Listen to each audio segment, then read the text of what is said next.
Hello, good evening, and good welcome to Xbox Tavern's X-Pod Tavern episode 161st. I'm Jamie, and on this wonderful Sunday evening, I am joined by the one and only MPV Graham. Come on in, MPV Graham. How are you? Good, hello.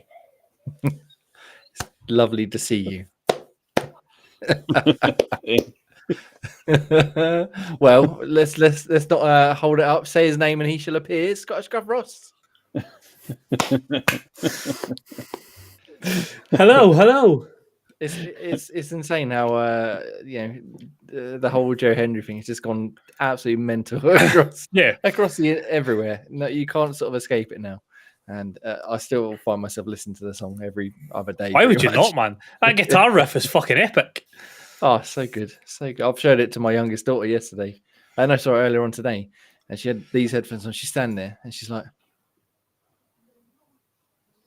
"Dad, what are you doing?" I was like, just driving along. You don't even need to hear the song, even though she's listening to it along.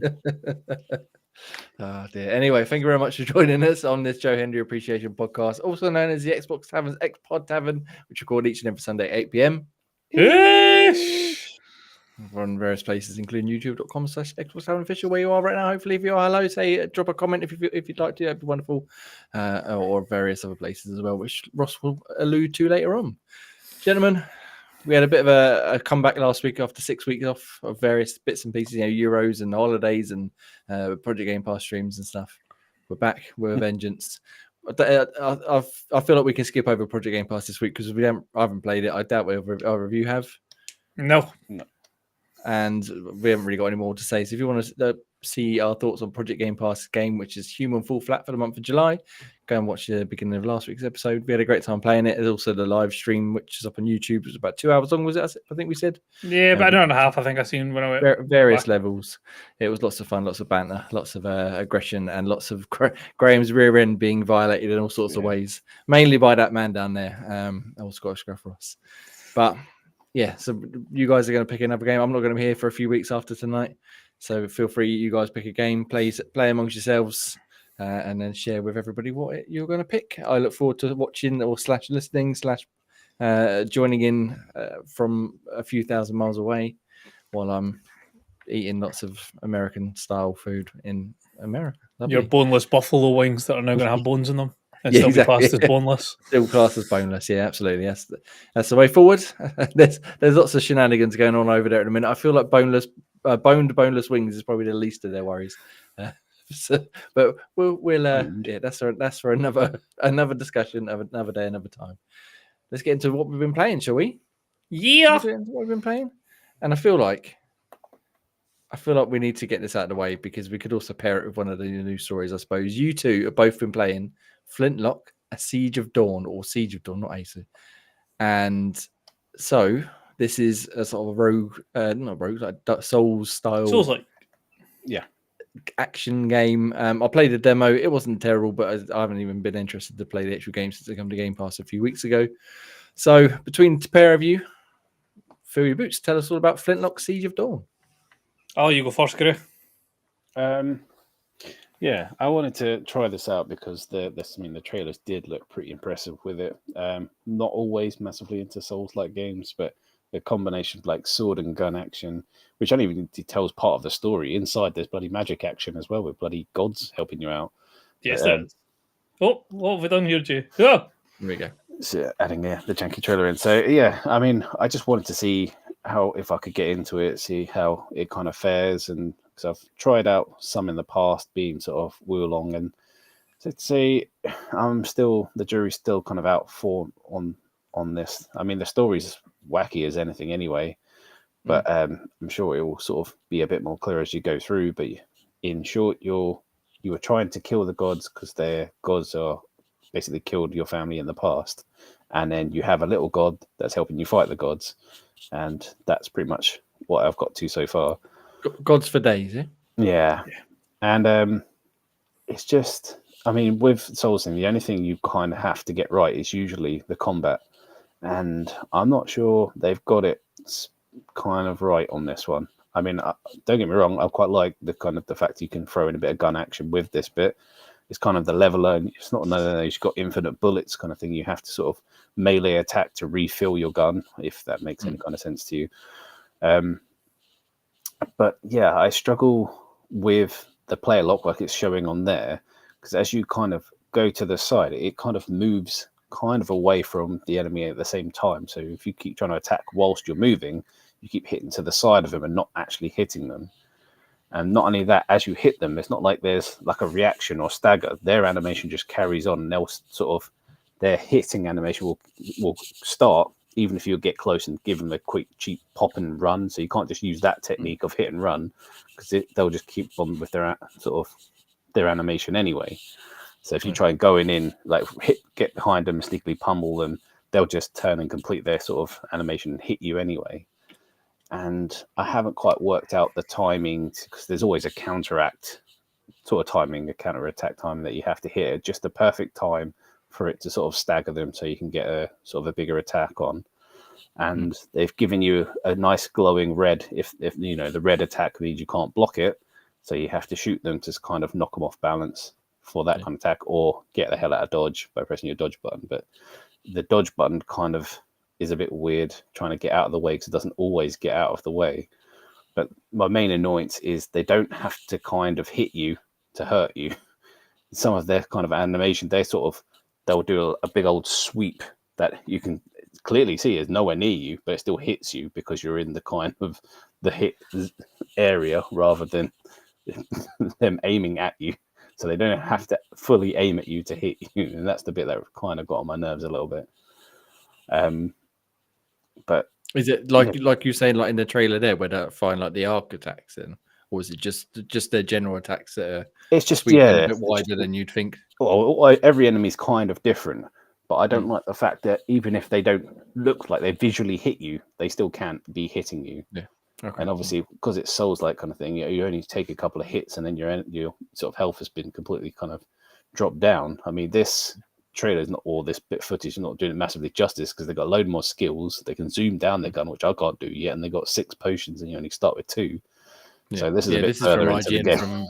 But I don't know where it is in the game. But IGN, like it's not actually much further. It's still relatively early in the game. But I mean, yeah, I'll pass on to Ross, because there's a bit of difficulty bit I'll mention towards the end. But let's get Ross's thoughts on it. Yeah. So just expanding on what Grace said there, I mean, it's not as polished as an Elden Ring in regards to combat. I'll say that for a start. I've not had as much of an issue with the sort of hit detection and things like that as Gray has. Maybe, I don't know. I don't know if it's maybe just because I'm less keyed up on it than Gray is. Like, he maybe feels it more than I do. I just sort of accept that I'm shit and get hit. But no, there's loads of, as much as there's a few downsides in it, like I say, not quite as polished as like an Elden Ring. They do a lot of things that Elden Ring or other Souls-likes that I've played do differently. So you'll notice it when they're in combat on the right-hand side of the trailer there, that perfect reload. It's a risk-reward strategy in regards to your XP. So you can gain standard XP, but you'll see that had like a plus 12 multiplier. Now, if you bank that, you get it at plus 12. But if you chain more attacks, that plus goes up. The downside is if you then get hit, you lose the multiplier. So it's that sort of risk-reward strategy of, I could get more XP here, or I could just be quite happy to bank what I've got and then move on to like the next set of enemies. So there's like wee bits like that. The bit that Gray was saying about like zooming in, that's just a different type of gun that you pick up so you can do different things. The summon that you see, like the wee fox, the progression guide on like his wee character is fantastic. Some of the skills you can get for him are really cool, and that adds like another dynamic of being able to like throw them into situations as almost like creates aggro, so you can then like charge up attacks or use your like special abilities because he's sort of stepped in and done it. The world is like beautiful, as I was saying before the show, in regards to coming from playing so much Elden Ring where it's quite dark and dreary. going into such a like vibrant landscape, whether it be in the cities or in the like passes between the towns. It's a really beautiful looking game. And so far from what I've played, I think I'm maybe 2.5, 3 hours in.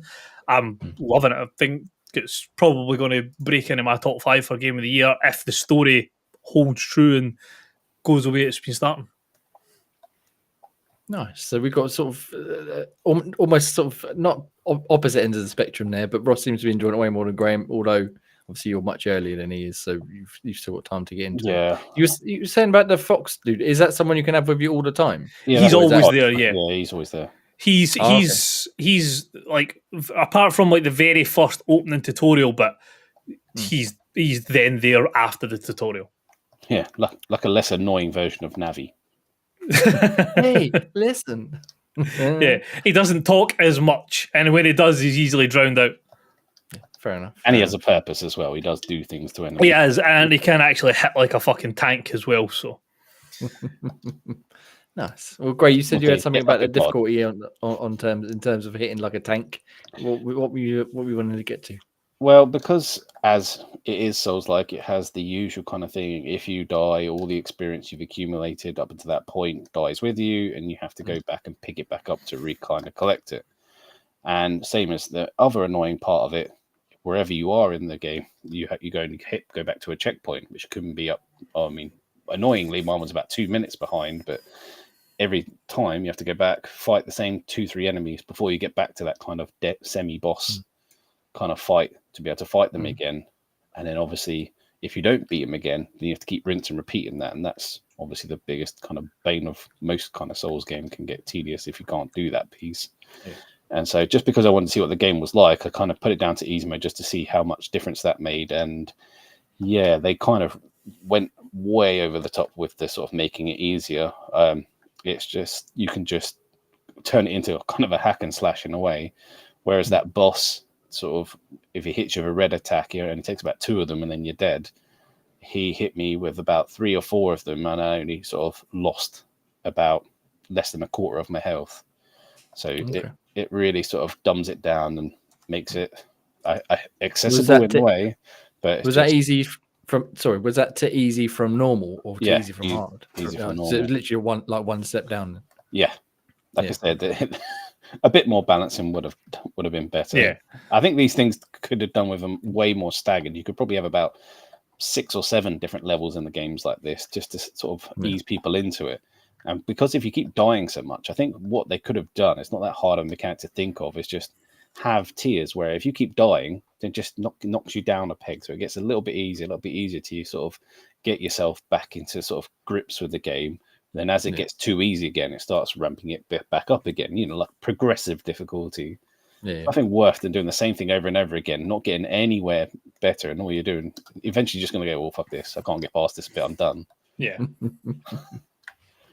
But you don't want to go from, I'm enjoying the challenge, but it's too hard for me at the moment, and then turn it into, okay, you've just turned the game from a Souls-like into a hack and slash. Yeah.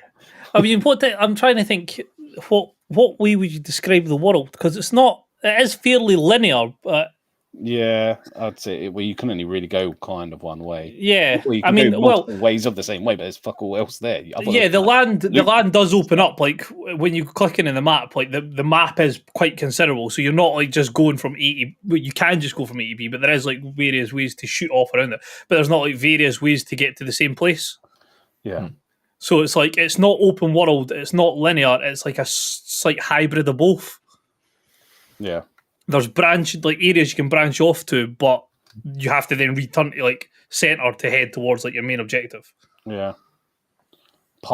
Linear pathed. Yeah. I think some people have used the term wide linear, which is I'm not a big fan of that one. But, sounds a bit grotesque. Yeah.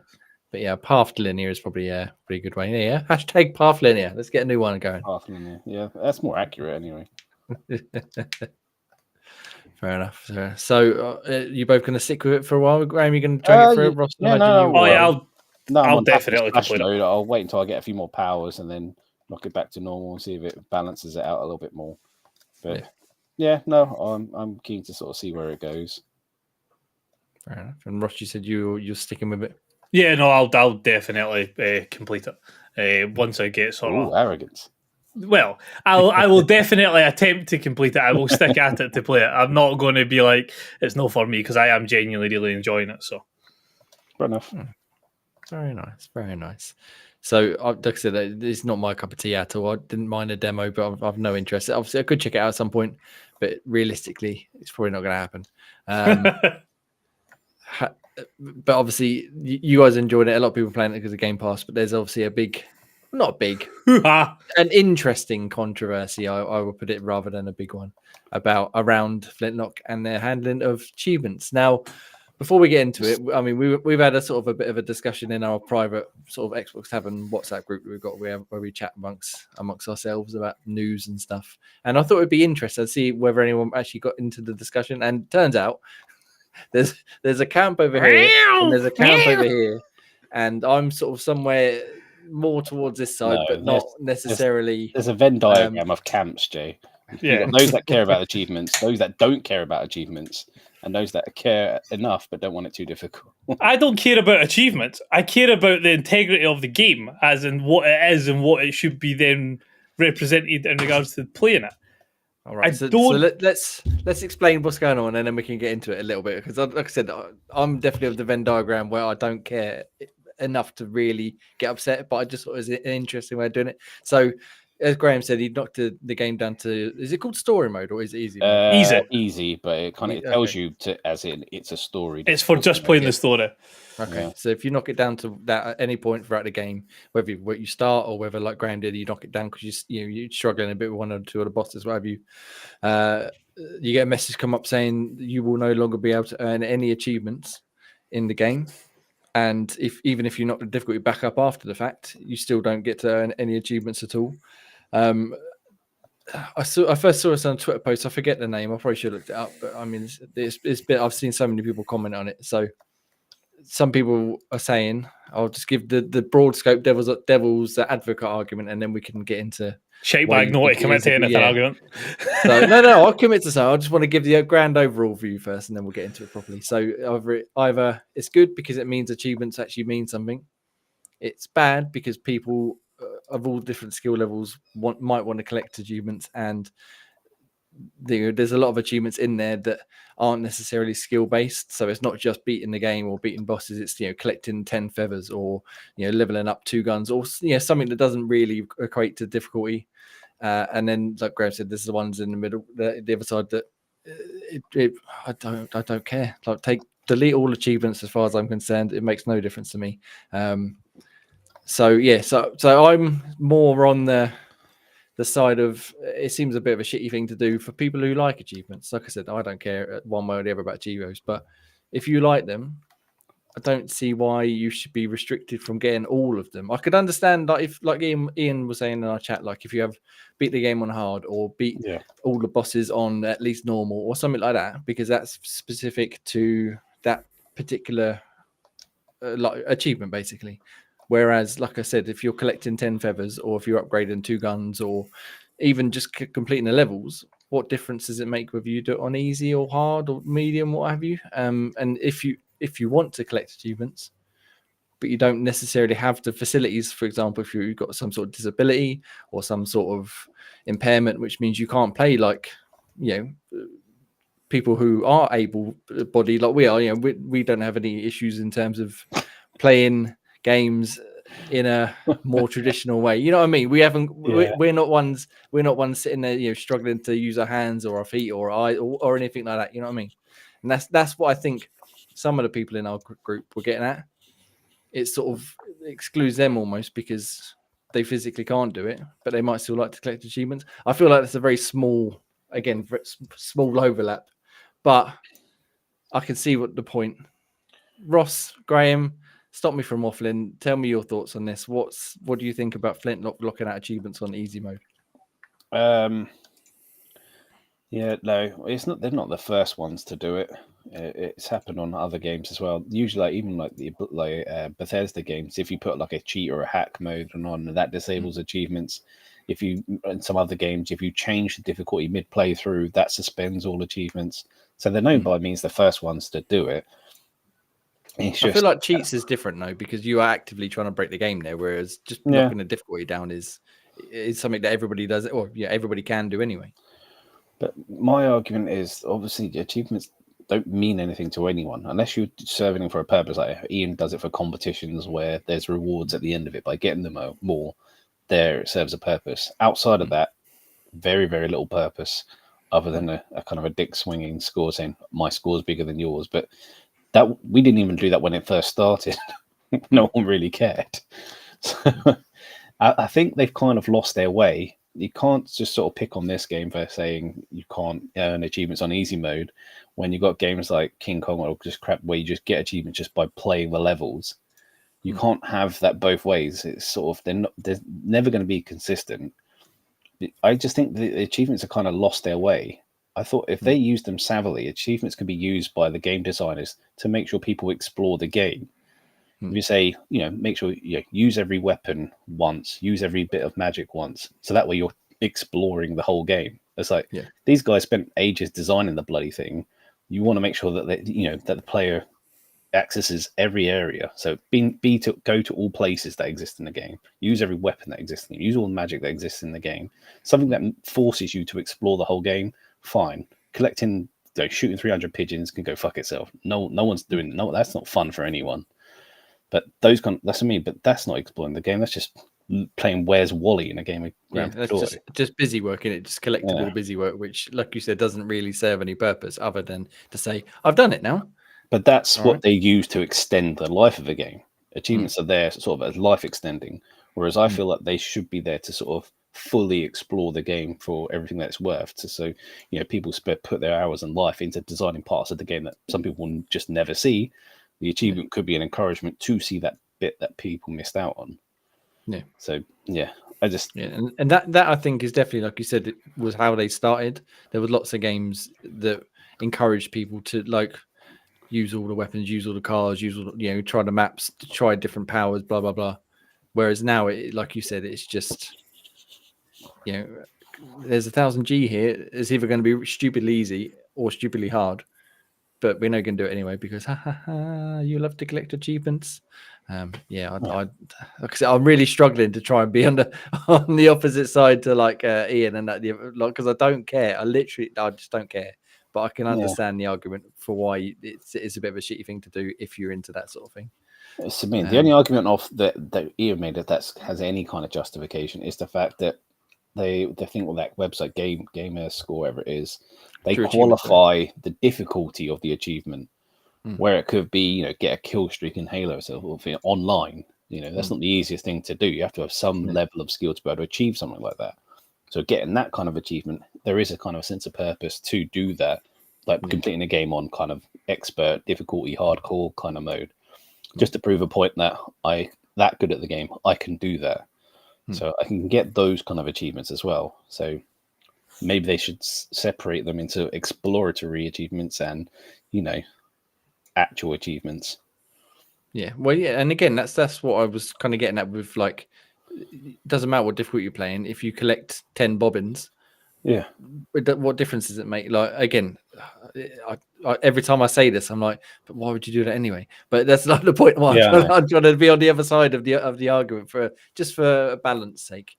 That's what I don't understand. I think that's what upsets people. But that's the mean. It's like that childish argument saying you've beat this, the boss that's 8 hours in on this game, but you beat it while you had easy mode on. So maybe I did. You'll never know. So what? Yeah. So what? So we both beat that boss, but you beat it on a harder difficulty. Bully for you, but we both did it. We just did it on different difficulties. But again, that being on different difficulties, again, I'm not claiming I'm a massively skilled gamer, but for example, someone like let's just take Ross for example. Say Ross beats it on hard. He's a legendary gamer. He's got super fast reaction times, whereas I come along, I'm a bit slower. I haven't quite got the dexterity anymore. So playing it on easy is still almost like playing it on hard for him, if that makes sense. So why again, it doesn't really equate to why it would be. Just because, like you said, you beat it, it doesn't matter how you beat it. There are people out there who will just obviously turn it too easy and beat it because they can't be bothered to play it properly, which again was what Ian was getting at. And I can understand his point, but I feel like there's sort of they don't matter as much as the people who want to play it but now can't. You know what I mean? Ross, we've left you out of it because I feel like you're on the opposite end of both of us here. But fill your boots, go for it. I have no objections with an easy mode. That's not what the argument is. Yeah, I was going to say you got the way I look at it, right, Gray, you're the perfect example, right? If I'm playing Ultimate Team and I'm playing squad battles, why should somebody who's playing it on beginner get the same rewards as somebody that plays it on legendary? You shouldn't. It should be a reward of your skill level. So if you are able to get the precursor to get that achievement on the setting that the game is designed to be played on, get a reward. If you still want to play the game and enjoy it and experience it and see what it's all around, that's fantastic. You've got that option by playing it on easy mode. But that doesn't mean you should get the same rewards as the people who are playing the game the way that it was designed to be played. Gray has already said in his experience, he has basically become a sponge. He can take hits left, right, and centre. So if one of them is to complete this boss that they've spent 3.5 years developing, that's got complex mechanics that's hard to defeat, why should you get the achievement for it compared to somebody who's maybe took 15, 16, 17 attempts to beat this boss, where you've taken 2 attempts because one, you had to see the patterns, knew you know it, doesn't matter if you hit 6 times, you can still cheese the boss. It's a Souls-like. That's the point. If it had been a different genre of game, I could understand it. But it's a Souls-like. You're rewarded for suffering through the punishment. Not you're rewarded for flicking it to easy mode and still doing the game. Yeah. I think you're just isolating that kind of type of game. But this is the type of game it is, though. Oh, no, I know, I get that. But so in this game, I think they're spot on with being allowed it. But I think the argument Pete was trying to make of it being against those that are terrible at those kind of games, they want to play the game for it, and they kind of use achievements as a way of recording their progression as such, because there's no other thing you can use. Nothing tells you that you've completed that game.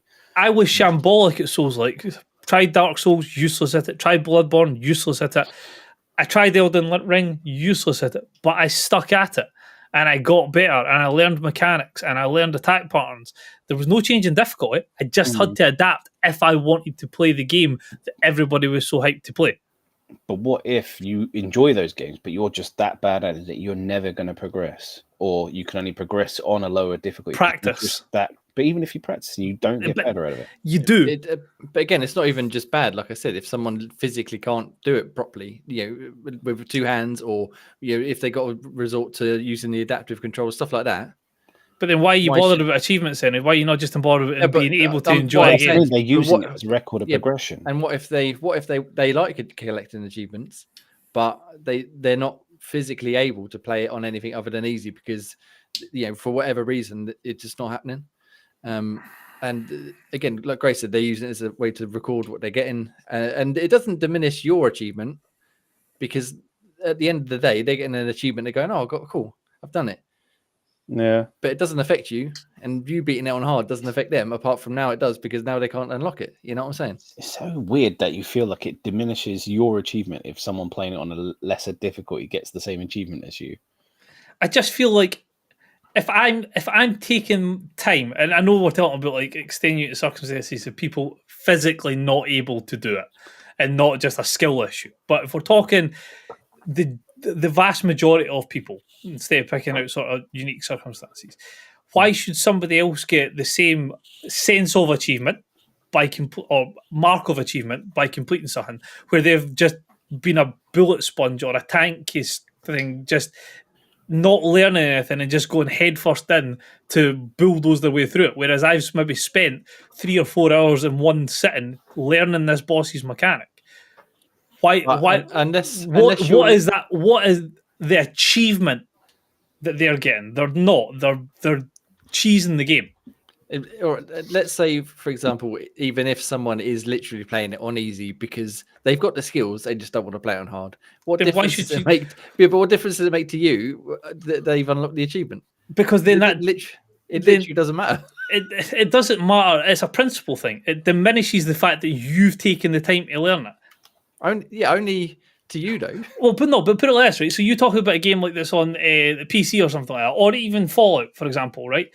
If you play with mods, even if they're just mods to increase your enjoyment of the game, as in quality of life runs better, achievements disabled, trophies disabled, boom, straight off the bat, because mods make the game easier. So you don't get rewarded by making the game easier. It's not the first game that's done it. It's not the last game that'll do it. There's another example. If you make the game easier in any shape or form different to the standard parameters of the game, why should you be rewarded for it? I'm really struggling to argue against you because I just don't care. I'm just trying to be like devil's advocate the other side, but yeah, just every time you argue, I'm like, it's a good point because it's a cover anyway. I just don't care. It just literally makes no difference. But what you don't know is actually Pete's sitting there like his house and so it's usually some of the kids that's put something through the TV. He's just picked the sofa up. The sofa's through the fucking TV. I just think the long and the short of it is I don't want to spend too much longer on this. The thing is, it's inconsequential. It is inconsequential in the grand scheme of things. But for the principal point of view, people who are cheesing the game on easy difficulty should not be given the same sense of achievement and the same mark of achievement as people who are playing the game as the way the game was designed. Just in terms of Souls-likes? Just in terms of Souls-likes. Or any survival-based game. Yeah. So, but what about if they were to include, like Ian said, you say 10 of the achievements are beating the bosses. I don't know how many bosses there are, but it clarifies it has to be at least normal or at least hard or whatever. But you can still unlock the rest of them. But that's done. Mass Effect does that. Complete the game that's on. What I'm saying. Why couldn't it work for this game? Why couldn't something like that work for this game? It possibly could, as long as it was marked out that you completed the boss, but you'd done it on an easier difficulty. Yeah, because highlight the fact they could have done that. They could have literally done the exact same achievements, and if you complete it on the normal difficulty, you get the easier ones as well as the normal achievements at the same time because you've done it on both difficulties. But just allow the people that complete it on easy to get an achievement for finishing the game. They played the game just because they didn't play it the same way as you did. They deserve an achievement for completing the game. There has to be some way, shape, or form that distinguishes the players that played it on normal. If they've went down the path of there's one set of achievements, then easy don't get it. If they wanted to put not two sets of achievements, but a prerequisite of this gives you the easy achievements, but this gives you the normal and the easy achievements, that's fine. As long as people who do it on normal or hard get more acclaim. Yeah, I would be absolutely fine with that. I don't see the issue with that bit. So they can take a picture and send it to all their friends on Reddit. Yeah. Look, I did it on hard. They can have it for the people that do care. Yeah, that's the thing. Obviously, people do care. Like, obviously, Ian and some of the other Tavern guys, and obviously, a lot of people compete in these competitions and on true achievements and stuff. And yeah, I'm struggling to even argue against it. Just fuck off achievements. Get them in the bin. We don't need them anymore. Just enjoy the game, like you said. If you want to enjoy the game, enjoy the game. Like I said, if they showed a sense of progression, then that's the only point I'd see of them. But they don't. Not anymore. Some do, but some just don't even show the tales of progression. Because they just want something to tell them that they've played the game and completed the game. But they don't have that. They rarely have that kind of anymore. And if you're playing it like this, they said people on easy don't get that anymore. Yeah. They said they don't get any achievement. They don't get any at all. So even if you collect all the MacGuffins and shoot all MacGuffins, all weapons, complete the game, you get nothing. That's the bit that I can see where that's a dick thing to do. You don't get anything. Yeah, like I said, they could separate out like so many other games have done. I think even Halo does it. Like if you complete the campaign on Legendary, it unlocks all of the lower difficulties just because you've done it on hard. And that's fine. That should work like that. I've no objections to that. That should be how it's done, really across the board for people who really bothered about achievements like that. Like you said, but the fact you can just turn on a game and just let it run for 10 seconds and get 100,000 G on a different shit fucking third-party game. Well, I mean, that's the opposite end of it. The games that are literally built to give you achievements, they can get in the bin as well. I mean, I know, Chivo Hunters love them, especially for their competitions and stuff, but yeah, they can get in the bin as well. It just, no. I've run out of juice on the achievement front, I'm afraid. I've got, I'm sure you guys can talk about it with Ian next week when he's back. Getting that landfill. Getting the fucking getting the cluster of garbage and shoot into space. That's been off that anyway. Anyway, that's enough negativity and arguments amongst ourselves. I love you all, really, even if we don't agree on achievements and all of that. Graham, you sounded like you were about to say something. Then what was that? No, it was just making a note for our other buddy. Or other buddy. Good work, sir. Good work. Hello, everybody. Hi, other buddy. All right. All right. Well, let's get a bit more positive in here, shall we? Let's talk about some other video games we've been playing. And I'm going to go with, where's my list gone? I know what's on there, but I just have to double check. Okay, I'm going to go with A Short Hike. Tractor Boys? Because it leaves Game Pass in 3 days, I think it is. And I've been wanting to play it for ages, and I finally got round to it the other night after I finished Dungeons of Hinterberg. And do you know what? Lovely little game. Really enjoyed playing that. It was it's like a isometric, basically like a very simple adventure game. So you start at the bottom of a mountain, and the idea is to get to the top, but you're playing as like this little bird who can glide but not fly. And you have to collect feathers in order to enable them to climb higher. And you get to certain points and you have to climb up. And you can climb any surface like in Zelda or in modern Zeldas. But you have to get enough feathers to be able to climb high enough. And there's lots of characters around that you can chat to. Yeah, boy. What's this one? A Short Hike. I'm just trying to bring the trailer up now, but I can't do 2 things at once, it seems. And it's it's just a charming little game that... is it playing? Yes, playing. That Switch. I mean, it's a Switch trailer. We can forgive that because we like the Switch over here. But yeah, it looks like, as you can see, it's like got a nice sort of faux like 32-bit 3D art style. And yeah, you literally just run around this island, talking to characters, doing little side quests, getting missions. You collect these feathers, like I said, to get them as rewards, or you find them around a place. There's loads of little side things to do, like you can go fishing, and we'll have a bit of fishing. You can go on boat races. You can dig up treasure, all this sort of stuff. And it took me about an hour to get through it. It's really, really short, as the name would imply. But there's a lot more you could do if you really want to sit there and spend time playing through it. And yeah, it was just a lovely little enjoyable experience. I'm glad I played it before it left Game Pass. I was going to pick it up ages ago on the Switch, actually, but I just never got around to it. So I'm glad I've managed to play it, technically, quote unquote, for free before it left the wonderful service that is Game Pass. But yeah, it's a really, really enjoyable little game. I highly recommend you check it out before it leaves in a couple of days. It's just joyous, and we like a bit of joyousness. We do. We like to be happy gamers. Talking to characters is a selling point of every game that Jay plays. You can talk to people.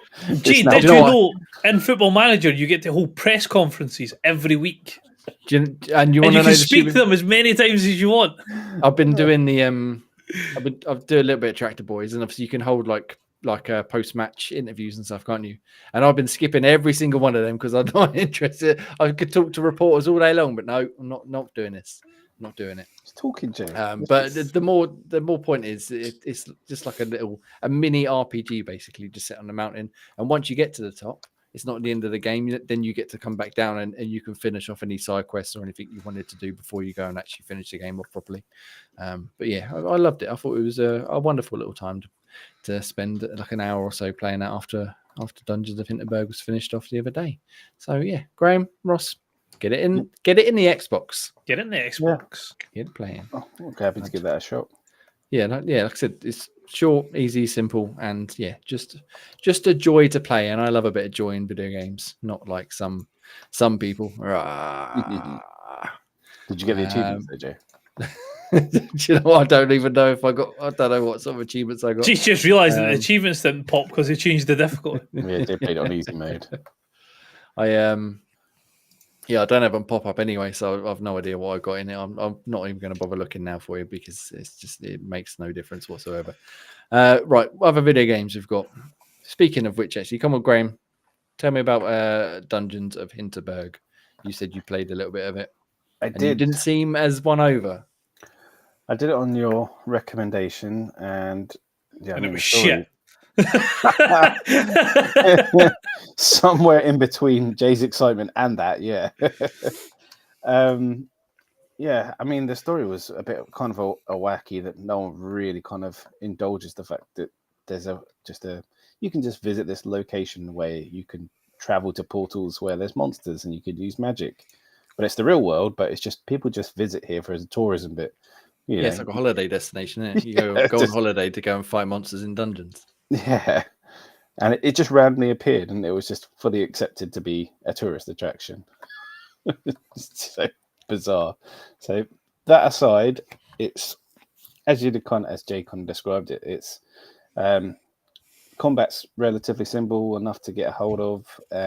There's different kind of elements we can use magic to sort of fire a grappling hook thing to startle them and hurt them, or drop a bomb kind of thing to kind of hurt the enemies. And that bit's not so difficult. And they like to throw in sort of weird and wonderful kind of puzzles in with it to sort of as for a bit of more story progression. So you have to kill the dark roots to be able to sort of get up to the next platform level, or drop a giant sewer lid on a boss.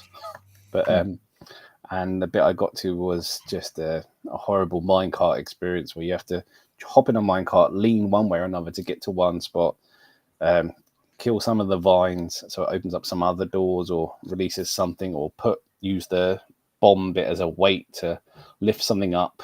It's just those kind of not overly taxing puzzles, but just those ones. But it involves a bit of backwards and forwards bit, which can get a bit meh, as it's that bit was a bit jarring at first.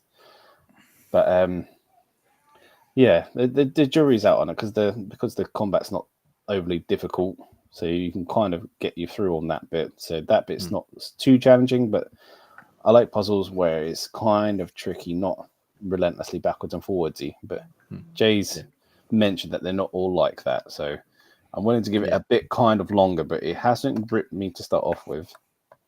But the ones you said puzzle about fan like that than what I am. Yeah, no, I do love a good puzzle game, and some of the later dungeons definitely get a bit more interesting. I think the minecart ones are probably my least favorite out of a lot of them. It's just obviously they're like the first ones you have to do. Yeah. But, have you just explored that first area where they are? Have you gone to the second area and got the second set of powers and stuff? No, I haven't got the second set of powers. It told me you can do what you want in your free time. Visit the coffee shop, talk to different people, go to an armor shop and stuff. And I don't know why they've made it. They sort of, you can use a marker to put where you want to go, and then the map, when you go to the map, it doesn't tell you where that is anyway. So that's the worst kind of sat nav ever. I want to go here, but come out of the map view. Okay, now where am I going? There's not like an arrow pointing which way you go. So no, you only get it in the map view. So I can't move in the map view. So, okay, I'm gonna have to guess here, which way you gradually get your head around it, because it's not a very big town that you're in. It's like 3 or 4 locations, but that thing's rubbish, right? What's the point of telling you I want to go here and it doesn't? Do you know what? I must admit that's not something I really thought about after the first couple of times, because I sort of know where everything was. I was like, oh, I know it's this way, and off I went. But yeah, you're right. Actually, it doesn't. I think I ended up putting like map markers down just to point where I'm going, and that does give you a little icon in the mini map to show you where you're going. But yeah, so yeah, well, hopefully you can stick with it. See if you can enjoy some of the further on dungeons, because they definitely get a lot better. And I know you said it's not all about chatting to people, but have you found a character that you enjoy? Have you met many of them? No, not a lot of people. There was a grumpy guy in one of the dungeons who tells me to meet him in the coffee shop later. I didn't want to speak to that guy again because he was a bit of a moody one. And the lady that talks to you at the end of the dungeon, she seems a bit of a up herself as well. So there's not really sort of nice, fun people to talk to, except for the instructor. He seemed all right. Yeah. The one that used to be on the TV show. Yeah. But is it Klaus, isn't it? Yeah, Klaus. Yeah. But he seems like the only relatively pleasant person to talk to at the moment. So I'm hoping there becomes a bit less dickheads around. There are more nice people to talk to, and some other dickheads. And then my favourite character, Gertrude. So I made sure I did all of her side missions and stuff first. So I was like, lucky Gertrude for the win. I mean, you don't really get much for it. Gertrude. It's well worth having a chat with Gertrude. Nice. So I'm glad it inspired you to play it at least a little bit. and something a bit different to Flint-locked certainly. Yes. As well as the 200 million hour RPGs that you keep digging into. This won't Well, take that anywhere was near the that reason long. why I was able to try, which I'll go into when I talk about it. Does that mean you finally completed something? Mostly. Ah! Oh, he's teasing us. He's teasing us. We'll come back to that. We'll get Ross in again quickly, and then we'll come back. Ross, you've been playing. Speaking of wonderful Souls-like games that need an easy mode, you still playing some more Elden Ring? I have. Me and my son have been battering through his character, so we've worked it out. We have 3. Am I getting that right? 3 main story bosses to complete before we've completed the game. One of them comes like right at the back of the other one, so it's like 2 technically. It's like the second phase of the last boss. So we've got 2 of them to fight. He then wants to fight 2 of the optional bosses, and then we'll be jumping into the DLC. Happy days. That's Happy cool. days. And is he still enjoying it as much as? Oh, he's loving it. I much think as he was? it's absolutely fantastic. Are you hand holding all the way through? Are you just like? I'm letting him. playing with So it? I'm letting him do the sort of mobs. He's dealing with all the mobs, and then he'll take a couple of attempts at the bosses. And if he can't beat the boss, then he'll pass it over to me for me to have an attempt at the boss. Are you playing on his profile? In character, are you Yes. your character, not helping him alongside? No, we're just playing it like his character, and we're just sort of working our way through it. I hope you're not unlocking any achievements for him. Diminish the experience for. Belittling the. Dun, dun, dun. Sorry, I had to get that one in there. So you're still enjoying it, still working your way through it. Has he found that his skills have improved though? Because you said at first he was like controlled you straight away. Yeah, he's learning that like when to be aggressive, when to like hold back, like when to use ranged attacks or like cluster his melee attacks and things like that. So he's definitely picking up on like the mechanics of the game as well. Nice. I see. You start. How old is your son, if you don't mind? 11. So starting them off young. Yeah. Getting them in the hardcore gaming. Yeah, get them away from fucking playing things like Roblox and shit like that. So I feel like Elden Ring. Yeah. I was gonna say, but Roblox can get in the bin. As can a lot of the shit that the kids like to play when they were younger, and as they're getting older, they're starting to get into more decent things. I don't think my girl's gonna be playing Elden Ring anytime soon. But, maybe one day they might play something a bit more taxing than fucking Minecraft and Roblox and stuff like that. But good, he's still enjoying it, still having a great time. Yep. And then when you get into the DLC, he's going to have him for a whole new world of hurt, and it's really hard, isn't it? Yes, from what I hear, as long as if you use the summons, it kind of lessens. No, summons are bad. You can't use summons. Oh my god, how dare you mention summons? Fucking assholes. Yeah, I'm going on another wee rant here about this fucking game design. There's the opposite of what the principle of playing the games is designed. People who turn around and say, "Oh, you can't use summons. Oh, using summons makes the game easy." Is it a mechanic in the game? Was it designed to be used? Yes. Well, shut the fuck up. See that, Jay? That was just for you. If it's the game, use it. It's there to be used. That's what it's for. Same with when you get like spells that are cheesy and have to get patched and stuff like that. They're in the game to be used. You haven't added them. You haven't broken the game by using them. So use the mechanics that are designed to be used. End of story. Yeah, and that's the way to do it. Use what is given to you either by deities on high or indeed is it? I can't pronounce his name. Is it Miyazaki? Yes. I was going to say his first name, but we'll skip over that one. So yeah, good. Bit of Elden Ring, lovely. Do you reckon that he might be more inclined to check out stuff like Flint-locked off the back of this? Potentially, yeah. I have said to him if he's enjoying it, he should look at this game. Yeah. So I'm hoping he takes my advice and goes and has a look at it. Yeah. Nice. Well, that's good to hear. It's good to hear. And then when mine and Graham's girls get older and they start playing fucking hardcore survival sims and all this sort of stuff, we'll send them your way and you can point them in the right direction, because that's not our cup of tea at all. You can hold their hands for it as well. We better Rust and DayZ. Yeah. Getting Ian on the DayZ love. He loves that bit. He loves that game. He loves it. It's his favourite game ever, I understand. Hi, Ian. Cool. All right, thank you very much. Bit of Elden Ring, ready for the DLC of the Shadow of the Earth Tree. Lovely, lovely stuff. I'm going to jump in quickly and then we'll get back to Graham's super hype tease with another game. I finally started playing a game that I keep suggesting for Project Game Pass, but now I've started playing it. It probably wouldn't be the best one to do. This is why we don't listen to you, Jay. Now I understand why. I thought it was a lot simpler than this. I started playing State of Decay 2. Oh, brilliant game. I've finished, like I said, finished Dungeons of Hindenburg, finished Short Hike, and I was like, I just fancy something to get into that's not for review, basically, just something to piss around with for a week until I go on holiday. And I thought, fuck it, we'll start State of Decay. I've always wanted to play it. I quite enjoyed a little bit of the first one that I played, like a couple of hour demo. And it's not quite what I expected. I don't know what I expected, but it's not quite yet. But I am enjoying it a lot more than I thought I would. I'm not normally one for like these survival, crafting, scavenging type games. But because it's a zombie apocalypse, because it's as close as we're going to get to sort of Walking Dead that's decent. Please don't ever wish fucking a zombie apocalypse on us, Jay.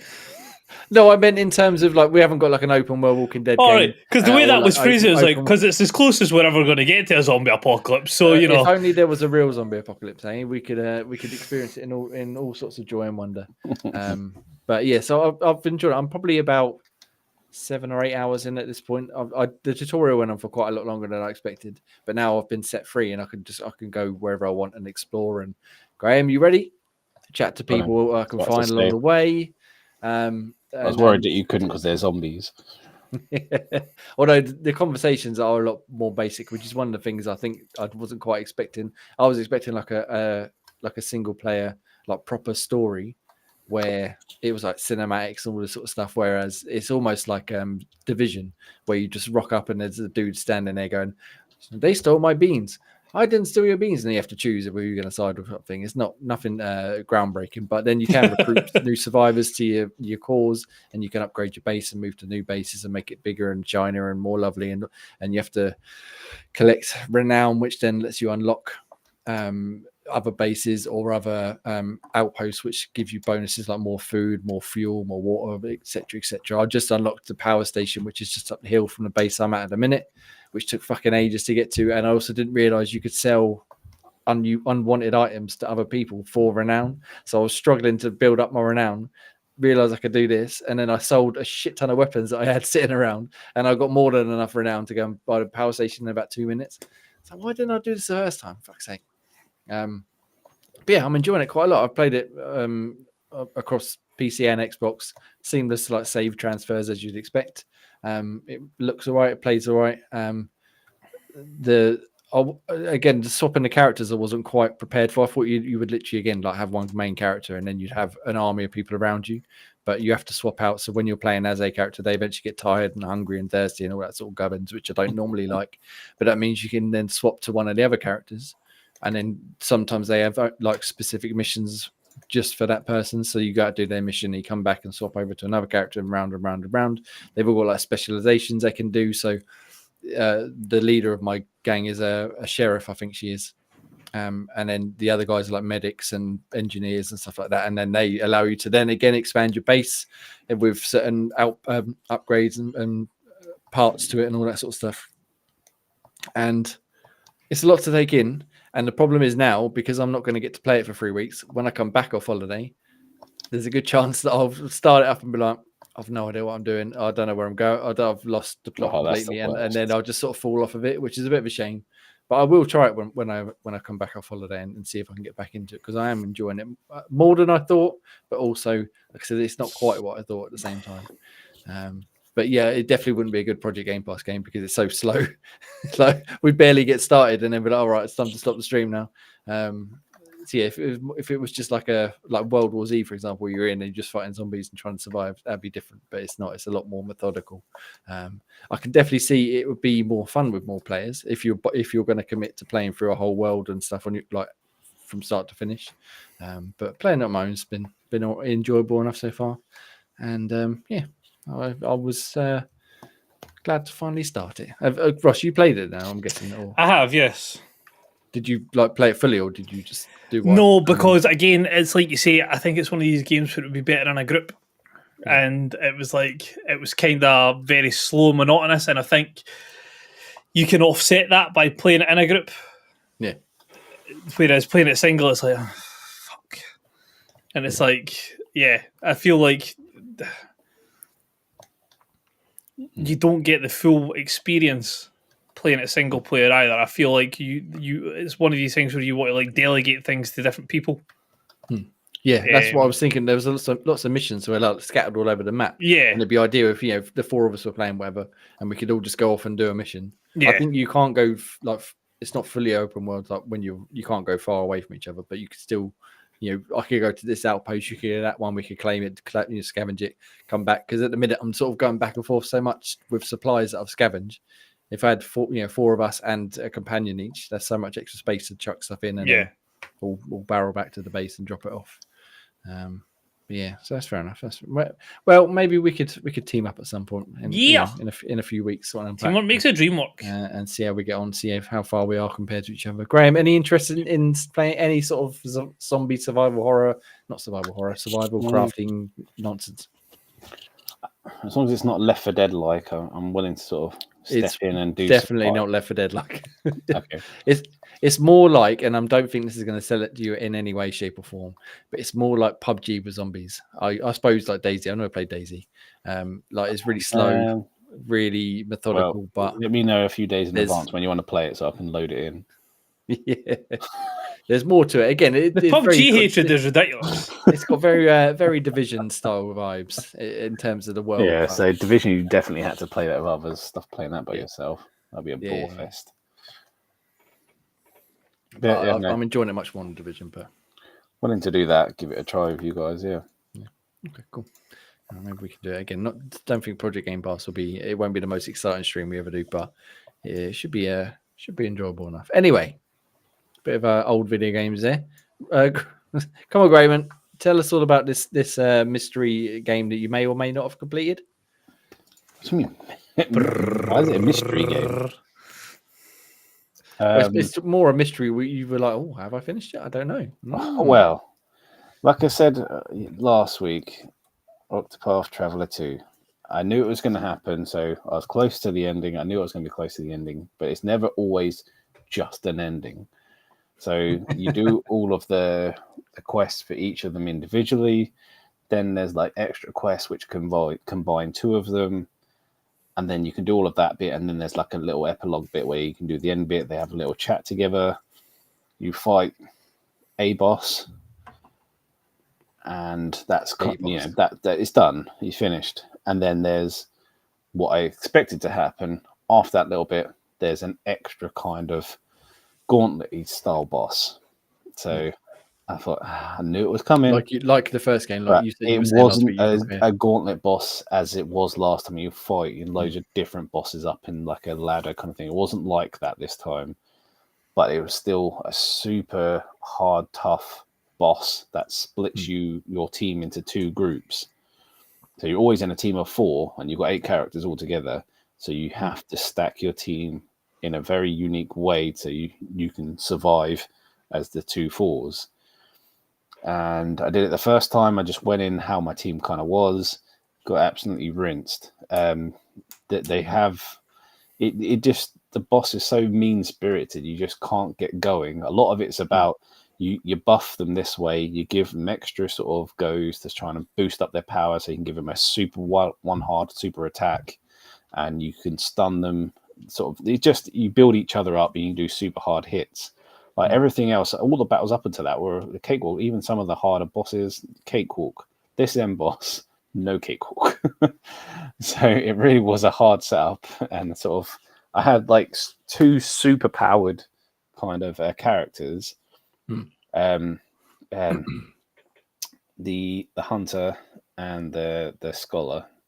So the mage basically and the hunter. So they were my 2 super boosters, and they were all like level 70, whereas all the others were on around level sort of 50. And so I had to kind of separate them so they weren't on the same team, otherwise one was going to be stacked in one side. But so I failed it the first time, and I was like, is this going to be the exact same thing last time? Unless you grind your way up and find a way of doing it, you're not going to be able to achieve it. I was like, okay, I'll have a look online and see how the others did it. And this is kind of like an old school Pete reference, unless you've played Final Fantasy X, Ross. Yes. It's called the Yojimbo method, where you pay someone a ton of money for ease attack. So you have a merchant on your side, and basically, if the merchant pays a certain sum of money, he can do a certain specific attack, and the more money you pay, the bigger the attack kind of is. And because I didn't need to use them before, I had a lot of money, and so you can use the hiring method to sort of hit, because the end boss has got like other little demi people that fight at the same time. So this paying money approach hits all the enemies at the same time, and it always lowers their shields at the same time. So you can just keep throwing money at it. And essentially, I did throw the money at it, and I was able to sort of beat the boss by throwing money at it, literally. So I was able to beat that boss that way, but that wasn't the end of it. I mean, I got the end credits, I got the achievement for finishing the game, blah, blah, blah. I completed the game.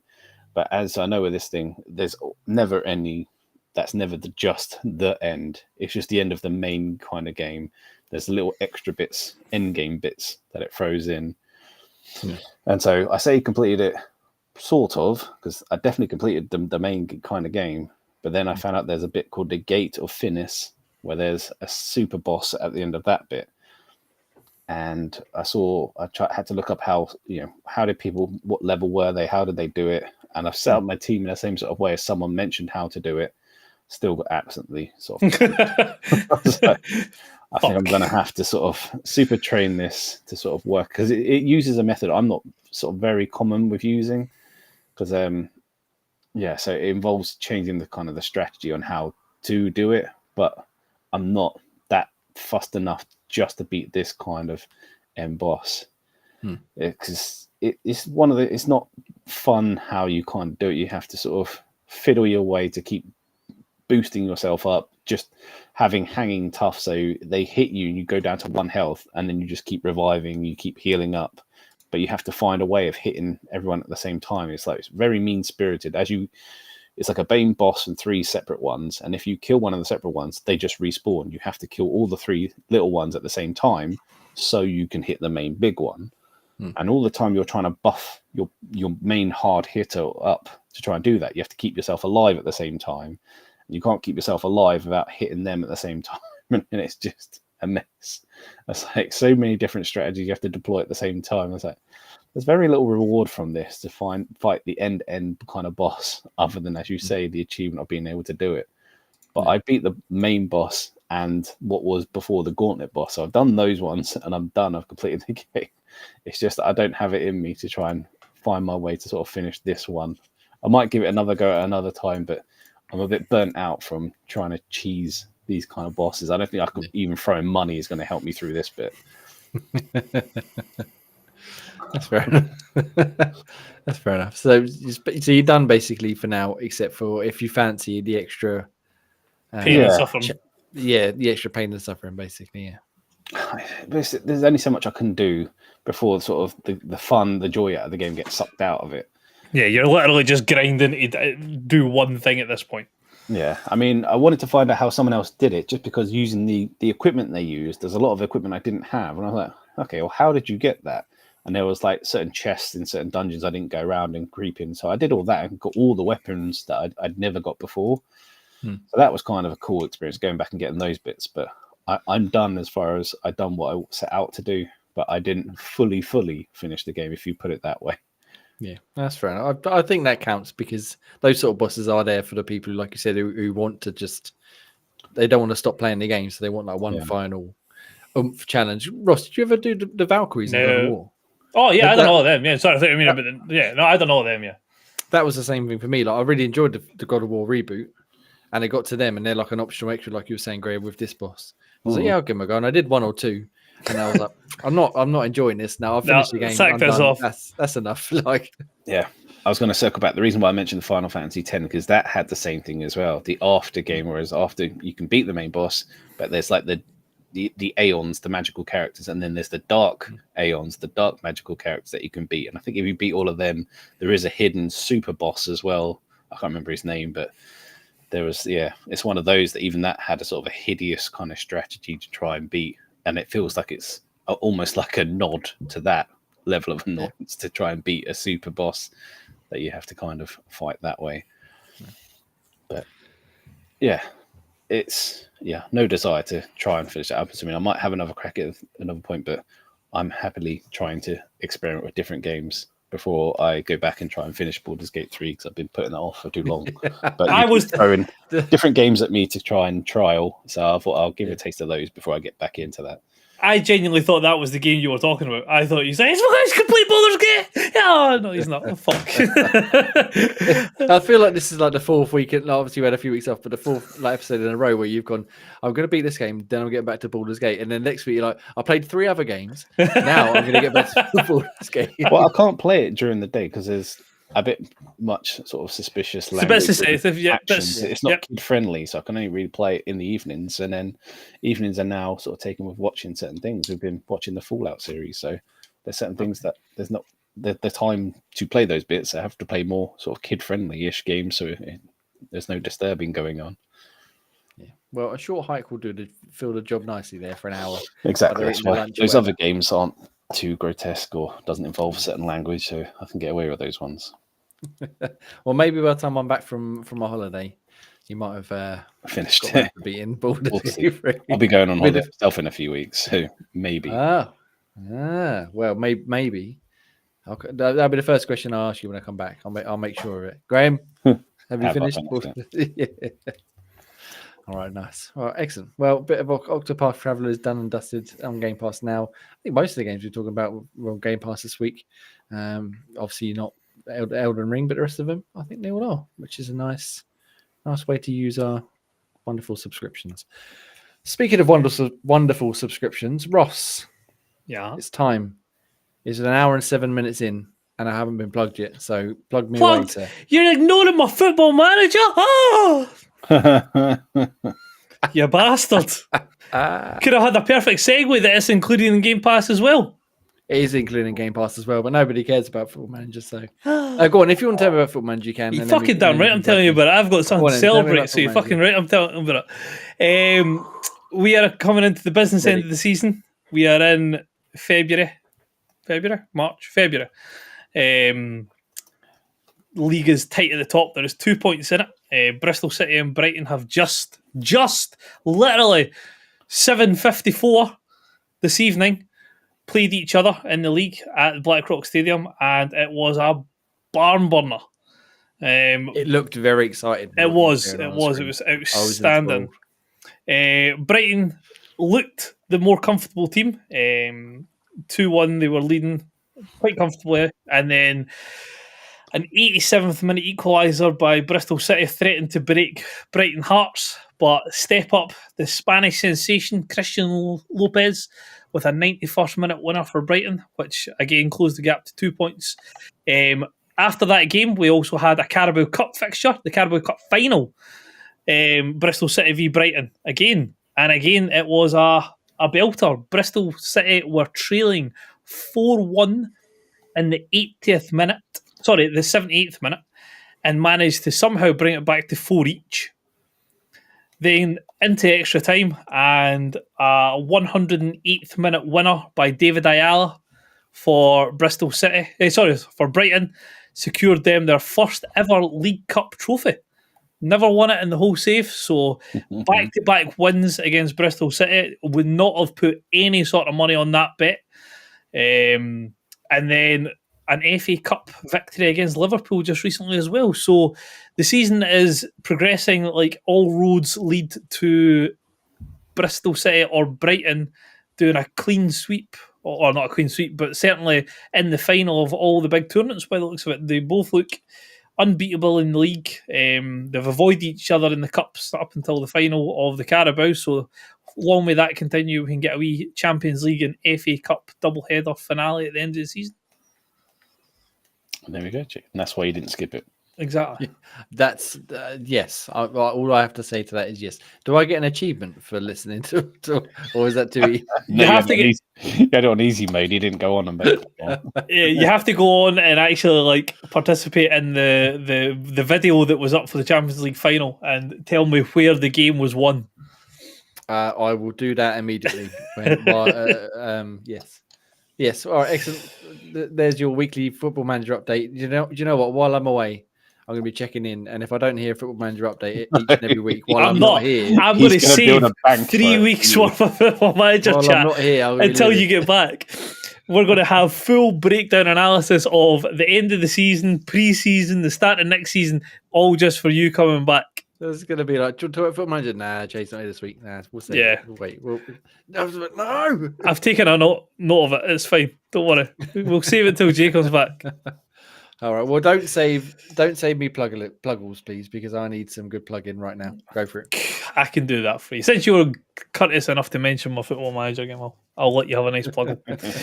YouTube partnership. If you want to jump over to the YouTube channel and drop us a wee subscription, would it be? No, we already people subscribe. Join the membership. Membership. Whatever. Yeah. You can do that for the low cost of 99 pence. 99 pence. 99 pence. What a deal. The second best value in gaming. Value in gaming. That is just... And some say, with the recent changes. Yeah. So, yeah, exactly. Quite possibly rivaling for the best value in gaming now. It'd be greatly appreciated. It helps things like the graphics on the show and things like that. Helps with all the back end stuff as well in regards to the podcast, the YouTube channel, the program we use for the podcast and things like that. So it'd be greatly appreciated.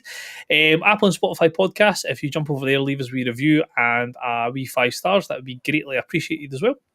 CD Keys affiliate link. I will pop the off. Oh, Jay is on the ball. Then you get a chance to go in it there. If you scan the QR code on screen, that will take you just to the CD Keys website, and then anything purchased after using that QR code gives us a wee kickback, whether it be FIFA points, top-up cards, or games. It would be greatly appreciated. Again, I feel like I'm appreciating quite a lot of things tonight, but still, we need a lot of appreciation. We do. Later on the show, Jay will have a list of all the written reviews that can be found at xboxtavern.com. Look at this, setting QR code. Normally you have to ask for these now. The man is flying. He's got his admin privileges back and he's like, I have power! Give me all of the buttons. Socials are run all on the bottom of the screen. You can find us on all the major sort of social networks, Facebook, Instagram, X, TikTok, YouTube. We are able to be found in any way, shape or form of at Xbox Tavern or at Xbox Tavern Official.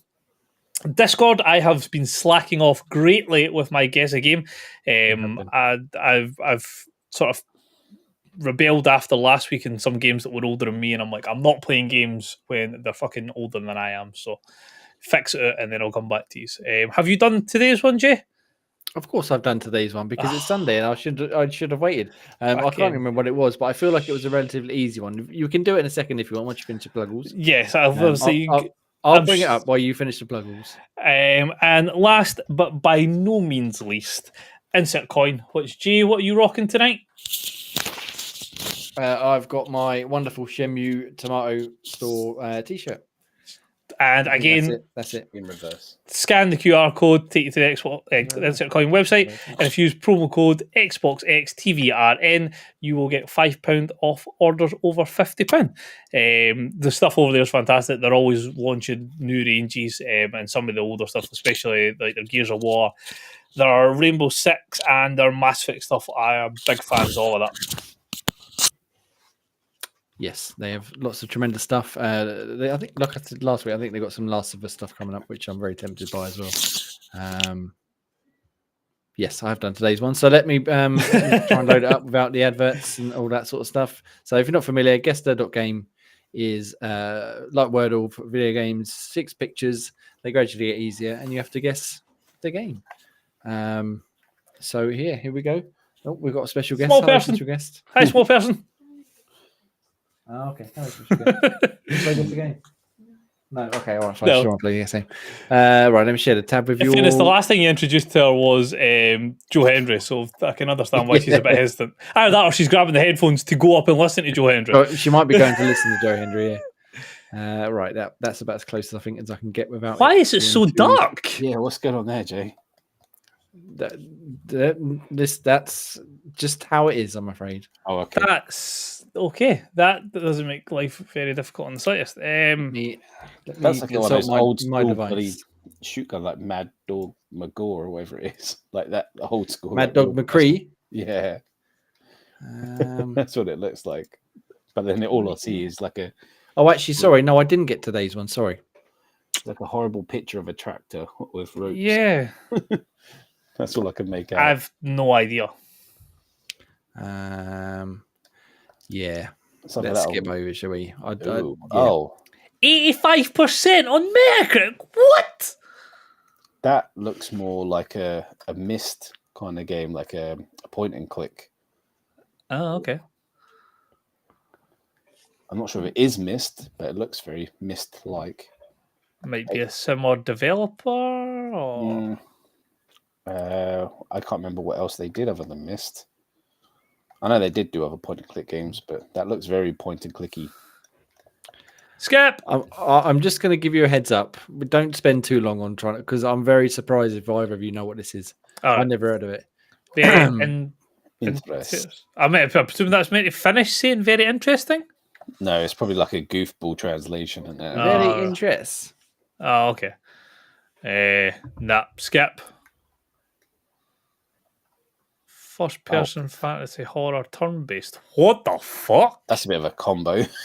Holy shit! You don't see that very often. First person. That's only on PC and got 85% for Metacritic. What Yeah, the I mean- shit? Like the first three of them genres, right up my alley. I never heard of it. I never seen it before, and I certainly have never played it. Obviously, yeah. I can't remember ever seeing a first person turn based. When's that occurred? There have been, like, I played some sort of dungeon crawler one before, a couple of years back, but yeah, it's very rare. Like turn based and first person. Yeah, it was like it was like grid based as well. So you moved along, and then when you come to an enemy, you stopped and took turns like attacking each other with dice roll. It wasn't very good. Skip. Yeah, let's skip. What the shit? 2023. Oh wow! Again, and yeah, a more modern game. I With wouldn't all have of said the that. previous Yeah. information that we've. I was got. thinking the game was going to be about the same age as me. Yeah, Shall I just go it's ahead more and for you skip than it? me, Russ. I think it's PC game only. It's Oh yeah, skip. Yeah, platform was PC game. Yeah. What the shit? So other than this, it must be like a foreign-ish game that didn't translate very well, but was become popular, like a cult game. But Yeah. I I mean, it looks like the quintessential Steam game. Something a bit weird, something a bit different, and Yeah. it probably is quite good if you're into that sort of thing. But Well, have you got any ideas at all before? the I hit only skip logic I can get, I have no idea what the name of the game is, but is it like Russian roulette? Like the guns there, it's turn based. Good. button? We I could don't know. try And something. the guy's name's Klubnika, which sounds like Eastern European. Yeah, why not? Why not put something in? Because Russian something? Russian roulette simulator? Why does he keep? Yeah, he's always picking. I tell you what, I'm just going to put you out of misery because you are clearly smarter than I am. It's got that in it, and it's going to be one of them. Well, it's a shotgun, so buckshot. Da, da, da, da. Well done. Yes! So now we need a let's play. I have never heard that game. What is that Likewise, game? Never heard it before. A lot of these ones, like I said in the past, like I'll get to the end if I don't know it, I don't get it right, I should say. But at least I've heard of it, or I should have got that one. This one, not a fucking. I could have been here for 100 pictures and I never would have guessed buckshot roulette. No. Yeah, no chance. So there you go. There you go. A bit of guess the game. I feel like we need a bit of a. Hang on, let me go back. Hang on now. Is it this one? Let me just go back. Yeah, come on, let's do this one quickly. Let's get out of the way. Come on, Ross. Come on, Graham. You got this. That looks like Civ or Age of Empires. Go on, Age of Ian. Mythology? What do you reckon? More, Ray, what do you more reckon? avenue. Well, this is more Ross's avenue to me if it's Age of Empires. To me, it just is like a Command and Conquer game, but It could be that. Yeah, I'm just thinking it's an RTS game. But it was just like this. The water and the snow. I was going for a more realistic type idea than yeah, well, go for one then. Pick one. Age of Mythology 2. Or just Age of Mythology. Fuck it, we'll go for that one. Oh, no. It was more futuristic. 90%. That could very well be a Command and Conquer. No idea which one though. It doesn't look like Tiberian, though. No. So more Red Alert. Yeah, okay. Try that. We'll see if it's in the series. Yeah.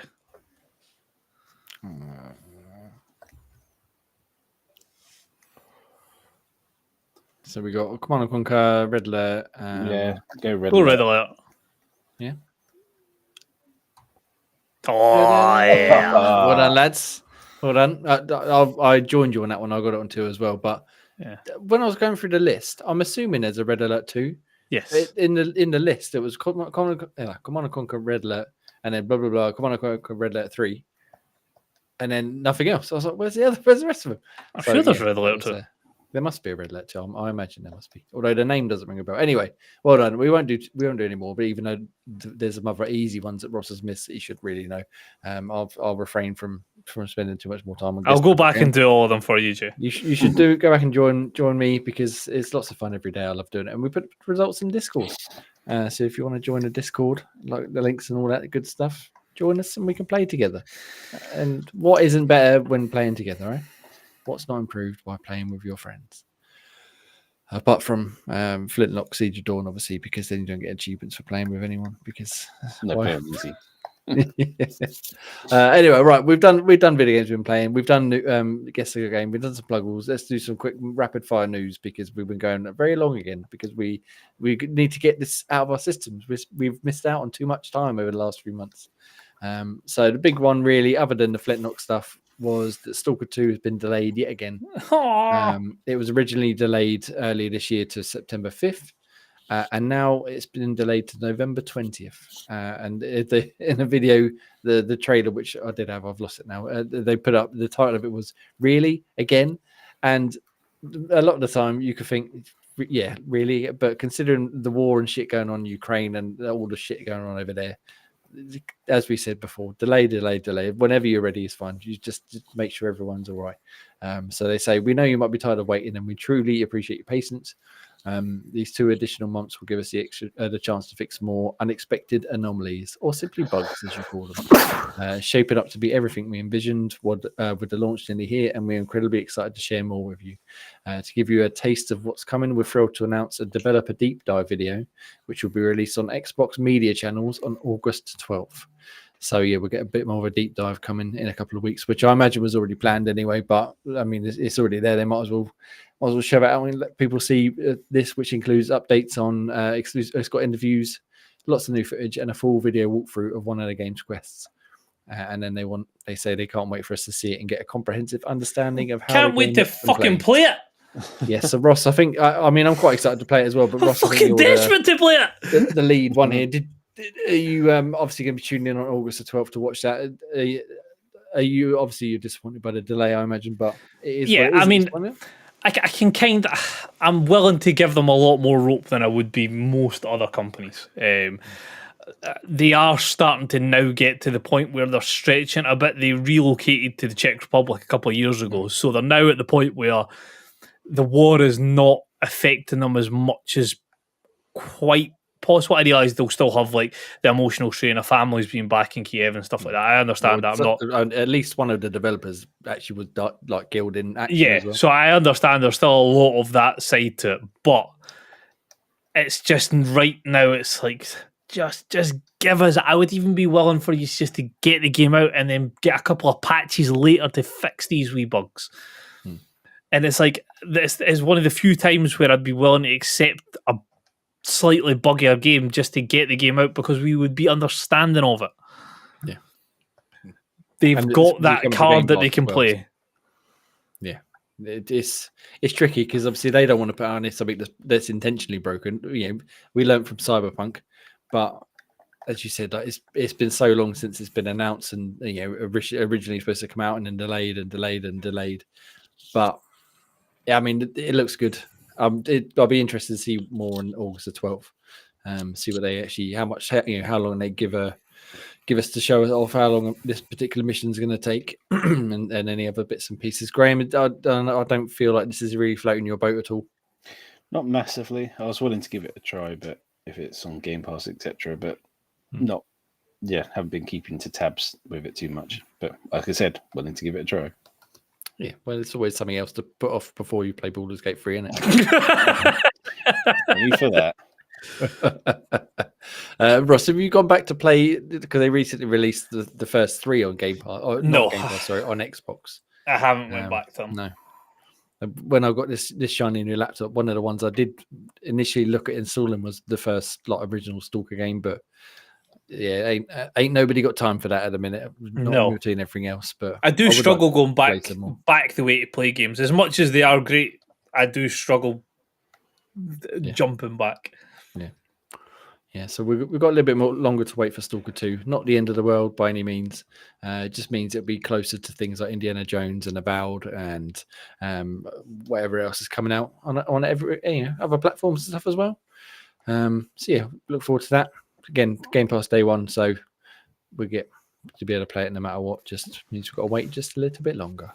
And speaking of Game Pass, Xbox are reportedly exploring more tiers, yet more changes to the fucking best deal in gaming, including a cloud-only option and possibly the family membership finally coming back. Windows Central had like a investigation into it, and then VGC have got a write-up here of it. So they were saying Microsoft reportedly working towards a cloud-only Game Pass tier that would be relatively cheap, and accessible, as users wouldn't need to own a console. And it's also claimed that people who subscribe to this tier would be able to purchase digital games, which would tie in with Microsoft plan to let players stream titles they own through cloud gaming rather than just Game Pass. And then obviously there's no price or anything like that. But sticking with that one for the moment before we get to the family one, I think, Gray, you mentioned, was it last week, about wanting to be like you'd use it more if you could play your own games rather than just Game Pass through the cloud? Well, yeah. Because that's kind of what I did with the VR headset thing, because I had to side load the Xbox app onto it. It'd be cool to sort of stream purely the actual Xbox games that I own through that bit rather than having to turn on my Xbox to be able to do it. Because then that would be a game changer. Like if I could sit and, just to rub it in Gray's face, if I could sit and just play Baldur's Gate wherever I wanted to, because I could do it. I just have to make sure my Xbox is on. Yeah, but I mean, like, so not just like on your console, just like on your phone or your iPad or whatever it may be, or through the TV if I'm like streaming upstairs instead of moving my Xbox. Or the new Fire Stick. Or the new Fire Stick, whatever it may be, things like that. That would be awesome. Like just having it. FIFA, I realise you maybe not play FIFA with a stream, but you know what I mean? Things like that, even though it's in EA plus whatever subscription shit now. But once your own catalogue starts to become readily available, that's massive. Yeah, and I also think they'll also get more people into the infrastructure somewhat.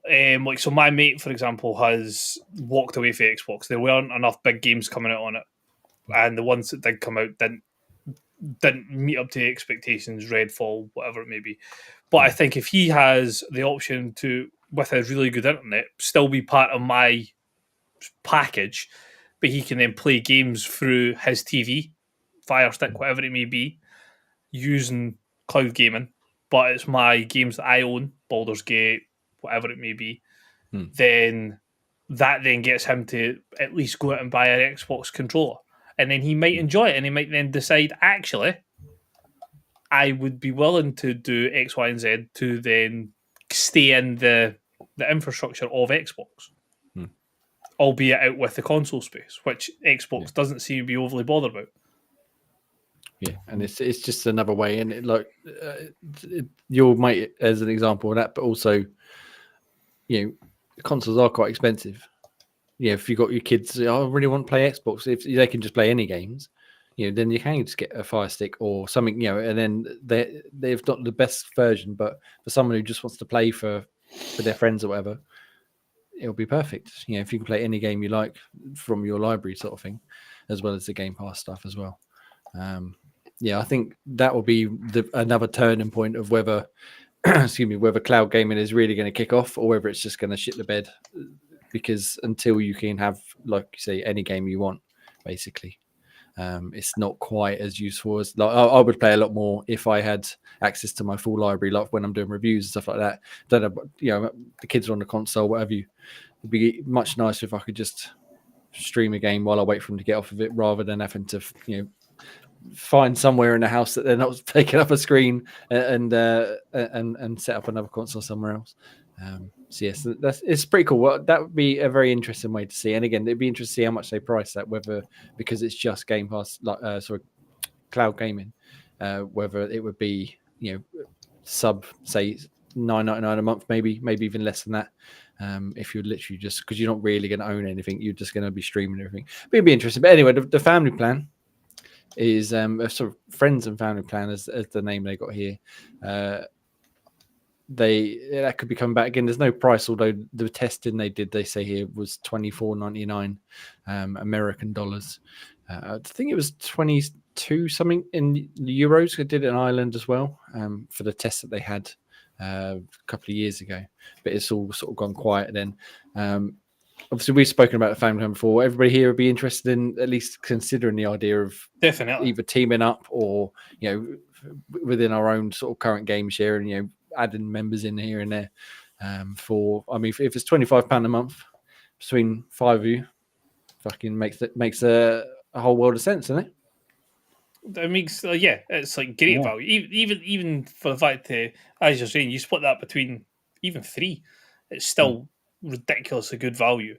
And because they are doing it so that you're not limited by the household, you could be 5 people you work with, and you all chip in a £5, and then there you go, boom, done. 4, sorry, but 4, you chip in £6-7, and that's it, paid. Yeah.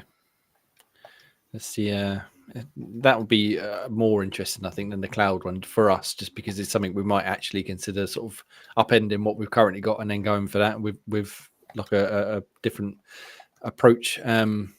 Yeah, so it'd be interesting to see if that ever comes back, and again, the price they go for and the limitations they inevitably put on it, because it's all well and good saying, yeah, you can have 5 people anywhere, but I'm sure eventually they'll be like, well, actually, now you need to at least be in the same, you know, country or in the same county or what have you. I'm sure they'll find some stupid ways of trying to restrict it down the line.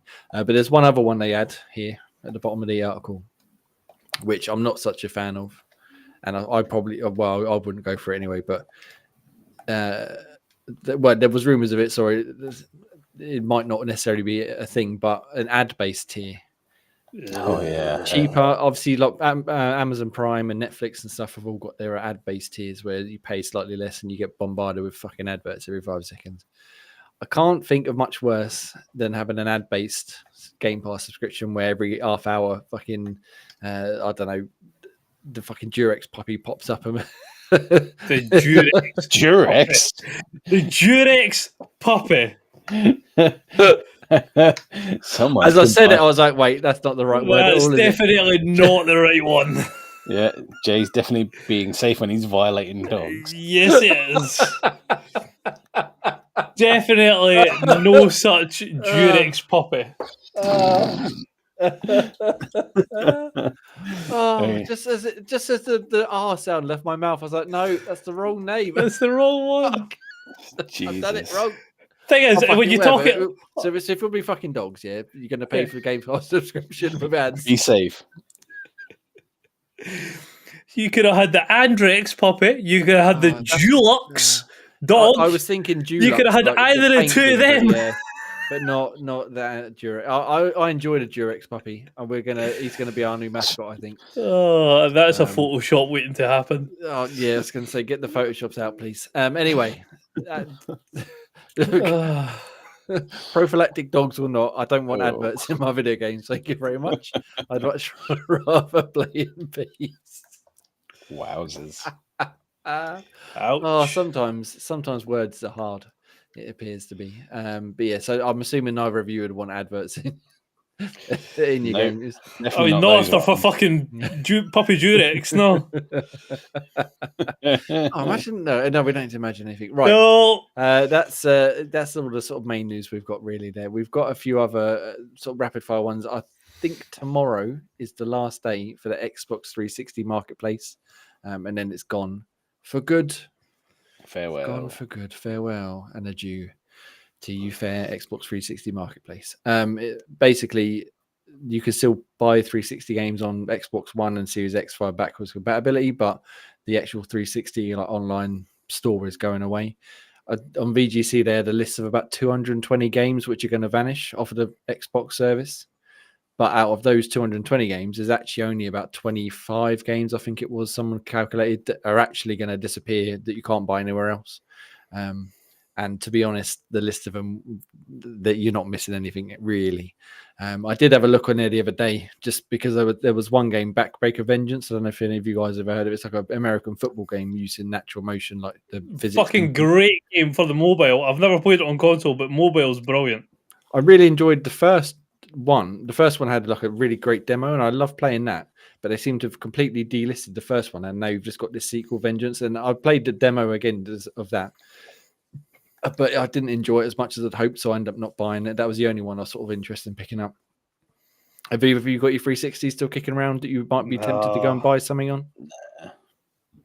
Nah, too late, too much. Like I haven't got enough content as it is. Let's go back and get some more older content on Never Look. Yeah.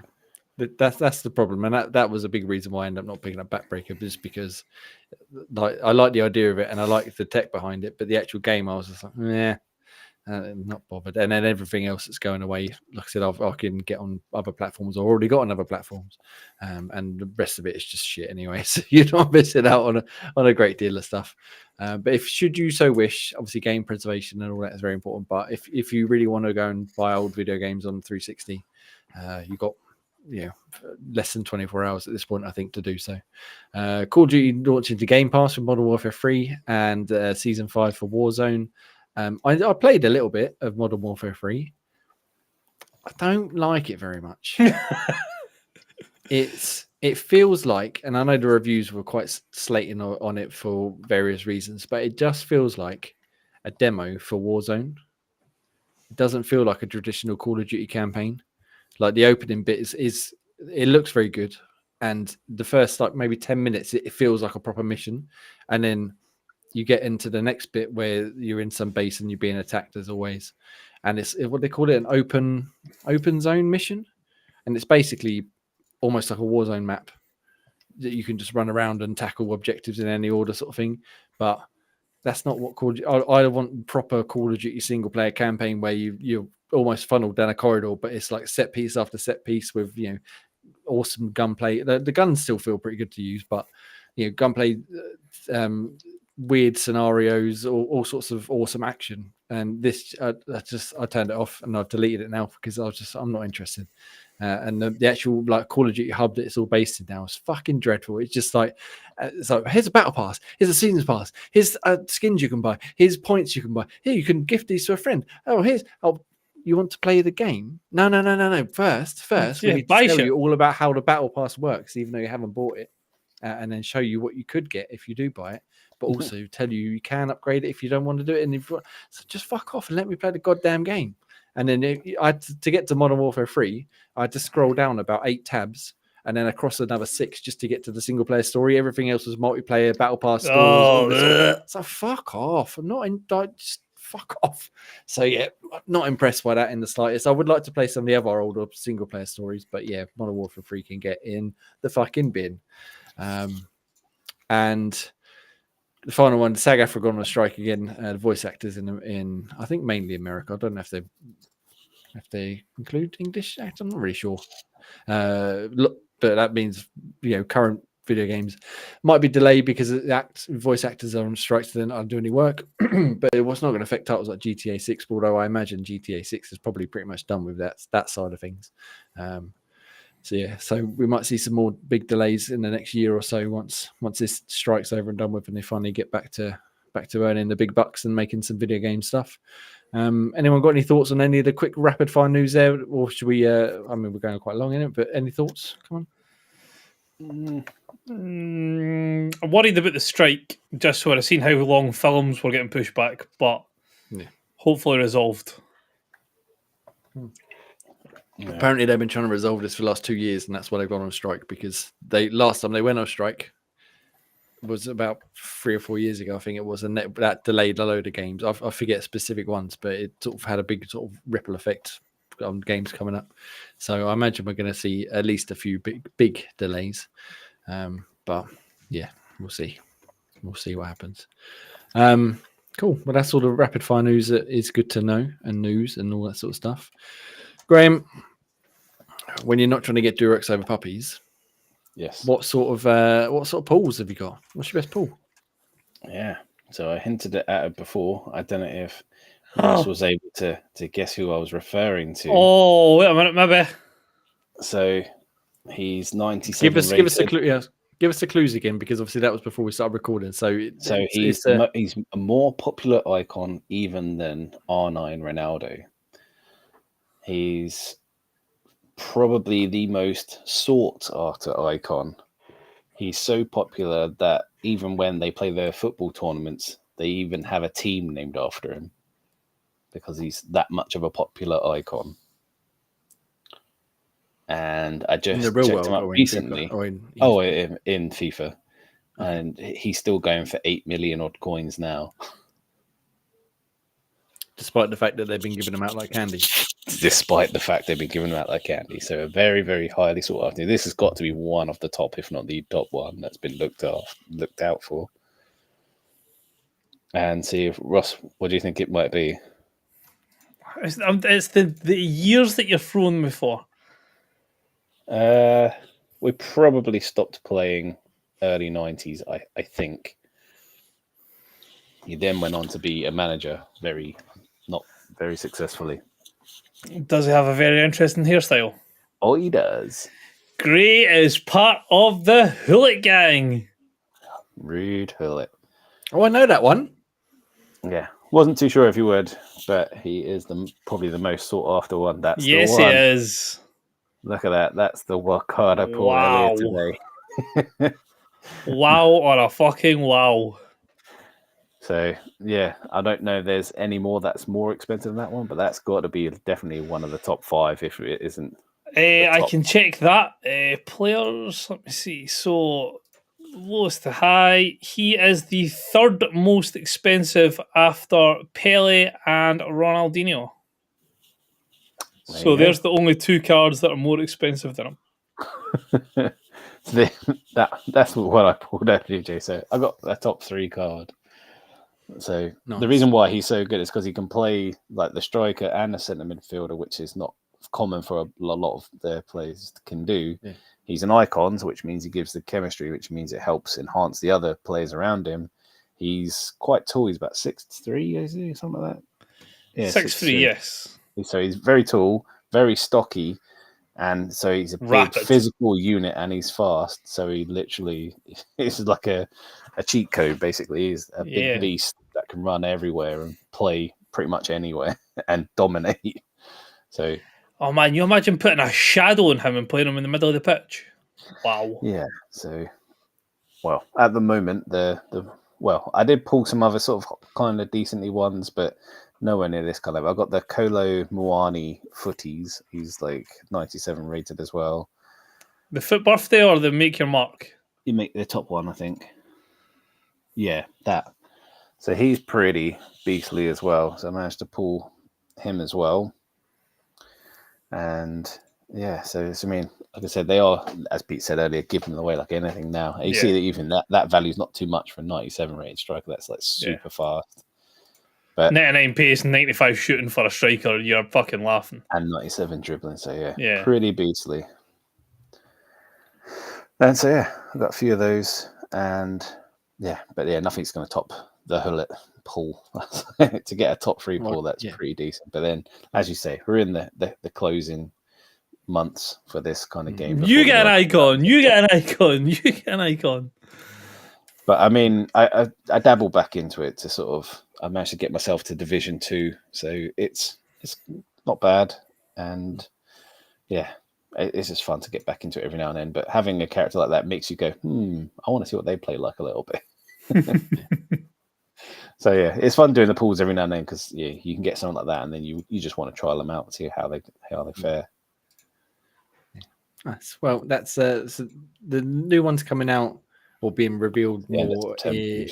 Yeah, and it's coming out in September. So then you get early access bits as well. Yeah, so obviously, like you said, they're throwing them out before they change over. Oh, they always do. I feel like I've asked this before. There's no carrying over of this now that they've changed from FIFA. They make no money, Jay. They make no money. Yeah, come on, Jay. What the fuck? Yeah, I know. Well, I'm not a money man. Not a money man in the slightest, but it seems a bit weird to be like towards the end of the game. Everybody gets really good stuff, and then the new one comes out. We're like, fuck you, start again. Oh.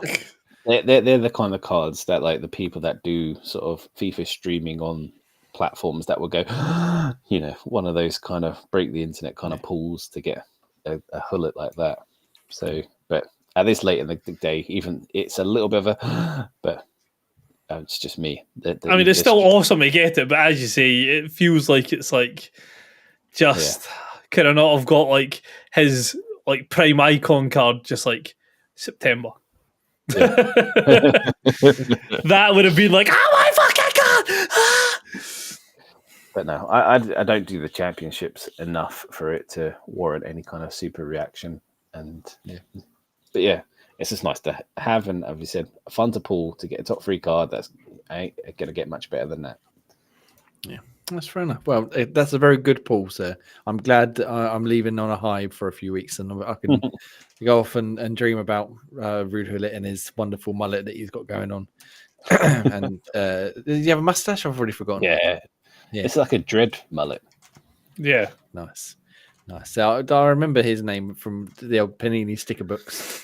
And trading the stickers back and forth in school and that. He's one of the more famous FIFA cards because he was the first one to have like at least 80 overall in every single attribute, and anyone else became part of the Hullet gang when they had that kind of 80 on every attribute, and then obviously that one's 90 on every attribute because they just love to do it.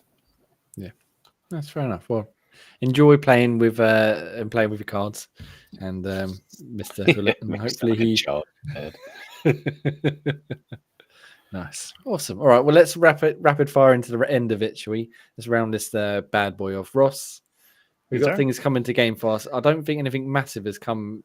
Obviously, we're at the end of the month now. In the last few days, has it? Or I didn't see anything. I realised the ones that we had were pretty much done for July, but let me just. I think something did pop in today, but I can't remember what it was. Well, while you look at it, I'll tell you about what's leaving then. So, obviously, like I said, we've got a short hike is leaving at the end of the month, as is Train Sim World 4 and Vemba. Like I said, definitely play short hike if you get a chance. It is short and it's just lovely. So, have we got anything coming in or anything that has come in recently? The most recent update that was added in the last game was Call of Duty.